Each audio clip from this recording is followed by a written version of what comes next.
শপত লবলৈ সাজু হাগ্ৰামা মহিলাৰী হাগ্ৰামাৰ প্ৰথম লক্ষ্য মাটিৰ পট্টা প্ৰদান বিটিচিৰ স্বাৰ্থত বিপিএফক সহযোগ কৰিব প্ৰমোদ বৰুৱে 5 অক্টোবৰত বিটিচিৰ মুখ্য কাৰ্যবাহী হিচাপে শপত গ্ৰহণ কৰিব হাগ্ৰামা মহিলাৰীয়ে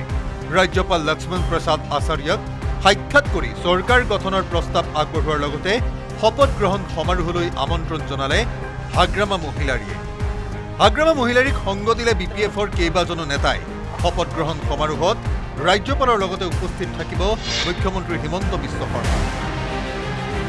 পৰম্পৰা নিয়ম এই হিচাপে আমি আজি বিপিএফ দল হিচাপে গভৰ্ণৰৰ ওচৰত আহিছোঁ আৰু গভৰ্ণৰ ডাঙৰীয়াই আমি কোৱা মতে 3 তাৰিখত অটেকিং যেটো চেৰিমনিয়েল প্ৰগ্ৰাম ইয়াত আহিব বুলি আমাক ইনস্যুৰেন্স দিছে বিপিএফে লগত ৰাখিবনে বিজেপি আৰু ইউপিপিএলক মুখ্যমন্ত্ৰীয়ে কৈছিল বিপিএফও এনডিএৰ সহযোগী মুখ্যমন্ত্ৰীৰ বক্তব্যক আদৰণি জনাই শীঘ্ৰে এই সন্দৰ্ভত আলোচনা হ'ব বুলিও জনালে হাগ্ৰামা মহিলাৰীয়ে মুখ্যমন্ত্ৰীক অসমৰ বছ বুলি উল্লেখ হাগ্ৰামা মহিলাৰীৰ যোৱাকালি আমাৰ আলোচনা হৈছে যে কোনোবা দলে যদি আমাক সহায় কৰিবলৈ আগবাঢ়ি আহে আমাৰ কোনো ৰিজেক্ট কৰাৰ কোনো প্ৰশ্ন নাহে ইউপিপিএলক কৈছে আমি সমৰ্থন কৰিম আমি ৰিজেক্ট কৰা নাই আৰু চিএম ডাঙৰীয়াও আমাক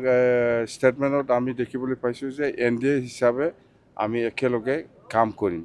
তো আমি আদৰণি জনাইছোঁ এইটোতো নিয়ম আছে অসমৰ বছক যদি নামাতে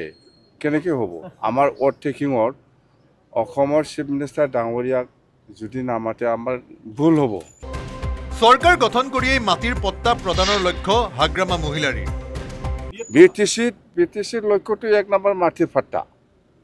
চিধা কথা ইপিনে দেওবাৰে বিটিচিৰ মুৰব্বী পদ ত্যাগ কৰিলে প্ৰমোদ বৰুৱে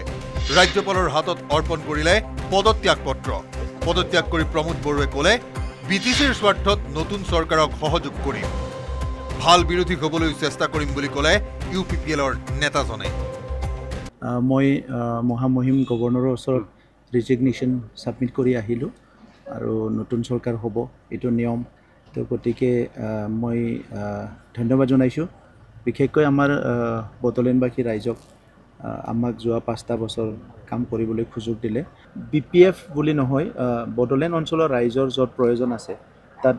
যাক যেনেকৈ সহায় কৰিব লাগে কৰিম বিটিচিত সকলোকে লগত লৈ অতি কৌশলী ৰাজনীতিৰে চৰকাৰ গঠনৰ বাবে সাজু হৈছে হাগ্ৰামা মহিলাৰী বিটিচিত বিপিএফেই যে বিগ ব্ৰাদাৰ সেই বাৰ্তা স্পষ্টভাৱে প্ৰেৰণ কৰিছে হাগ্ৰামাই কিন্তু বিধানসভা নিৰ্বাচনৰ পূৰ্বে বিটিচিৰ ৰাজনীতি অধিক আকৰ্ষণীয় হোৱাটো নিশ্চিত সেয়া হাগ্ৰামাৰ কৌশলী ৰাজনীতিতে প্ৰতিফলিত হৈছে বলেন Bhattacharya report news 18 Assam north east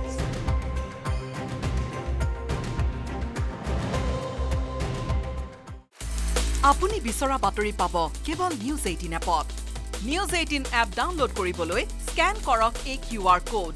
Google play ষ্টৰতো পাব এই নিউজ 18 এপ